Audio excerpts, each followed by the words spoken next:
Hello friends, ಇವತ್ತಿನ videos Vaikuntha ಏಕಾದಶಿಯಂದು ಯಾವ ಬಣ್ಣದ ಬಟ್ಟೆ ಹಾಗೂ ಆಭರಣ ಧರಿಸಬೇಕು. ವೈಕುಂಠ ಏಕಾದಶಿಯು ಹಿಂದೂ ಸಂಪ್ರದಾಯದಲ್ಲಿ ಮಹತ್ವದ ಸ್ಥಾನವನ್ನು ನೀಡಲಾಗಿದ್ದು, ಇದು ವಿಷ್ಣುವಿನ ಆರಾಧನೆ ಹಾಗೂ ಉಪವಾಸಕ್ಕೆ ಪ್ರಸಿದ್ಧಿಯಾಗಿದೆ. ಈ ಬಾರಿಯ ವೈಕುಂಠ ಏಕಾದಶಿಯು ಹೊಸ ವರ್ಷದ ಮೊದಲ ತಿಂಗಳಿನಲ್ಲಿ ಬಂದಿದ್ದು, ಜನವರಿ 10ರಂದು ವೈಕುಂಠ ಏಕಾದಶಿ ಆಚರಿಸಲಾಗುತ್ತದೆ. ಈ ವಿಶೇಷ ದಿನದಂದು ವಿಷ್ಣುವನ್ನು ಬಹಳ ಶ್ರದ್ಧೆ ಹಾಗೂ ಭಕ್ತಿಯಿಂದ ಪೂಜಿಸಿದರೆ ಇಷ್ಟಾರ್ಥಗಳು ಈಡೇರುತ್ತದೆ. ಹಾಗಾದರೆ ಈ ವೈಕುಂಠ ಏಕಾದಶಿ ಯಾವ ಬಣ್ಣದ ಬಟ್ಟೆ, ಯಾವ ಆಭರಣವನ್ನು ಧರಿಸಿದರೆ ವಿಷ್ಣುವಿನ ಕೃಪೆಗೆ ಪಾತ್ರರಾಗಲು ಸಾಧ್ಯ ಎನ್ನುವ ಸಂಪೂರ್ಣ ಮಾಹಿತಿ ಇಲ್ಲಿದೆ. ವೈಕುಂಠ ಏಕಾದಶಿಯು ಹಿಂದೂ ಸಂಪ್ರದಾಯದಲ್ಲಿ ಮಹತ್ವದ ಸ್ಥಾನವನ್ನು ಹೊಂದಿದೆ. 2025ರ ಮೊದಲ ತಿಂಗಳಾದ ಜನವರಿಯಲ್ಲಿ ವೈಕುಂಠ ಏಕಾದಶಿಯನ್ನು ಆಚರಿಸಲಾಗುತ್ತಿದೆ.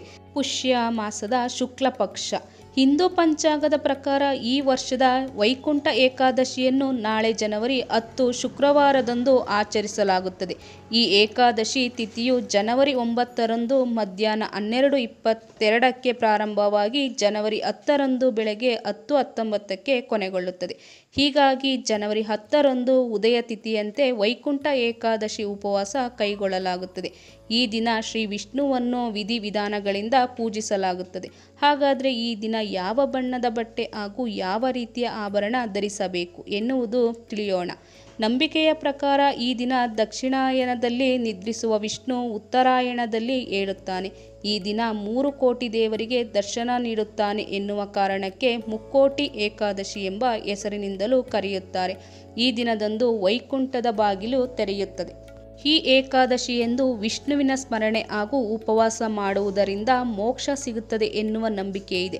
ಹೀಗಾಗಿ ಬೆಳಗ್ಗೆಯಿಂದ ಉಪವಾಸವಿದ್ದು ವಿಷ್ಣುವಿನ ದೇವಸ್ಥಾನದಲ್ಲಿ ವೈಕುಂಠ ದ್ವಾರದ ಮೂಲಕ ಹಾದು ಹೋಗಿ ಆಶೀರ್ವಾದ ಪಡೆಯುತ್ತಾರೆ.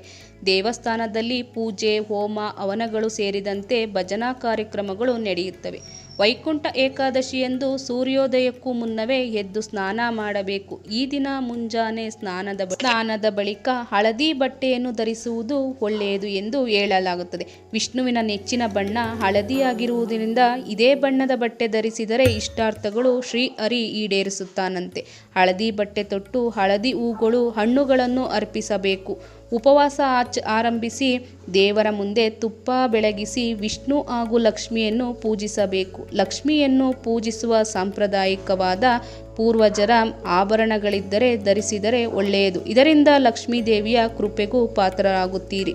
ಈ ದಿನ ಭಗವಾನ್ ವಿಷ್ಣುವಿಗೆ ಪಂಚಾಮೃತದಿಂದ ಅಭಿಷೇಕ, ತುಳಸಿ ಎಲೆಗಳನ್ನು ಅರ್ಪಣೆ ಹಾಗೂ ವಿಷ್ಣು ಮಂತ್ರಗಳ ಪಠಣೆ ಮಾಡುವುದರಿಂದ ಶ್ರೀಹರಿಯ ಕೃಪೆಗೆ ಪಾತ್ರರಾಗಿ ನಿಮ್ಮ ಇಷ್ಟಾರ್ಥ ನೆರವೇರುತ್ತದೆ.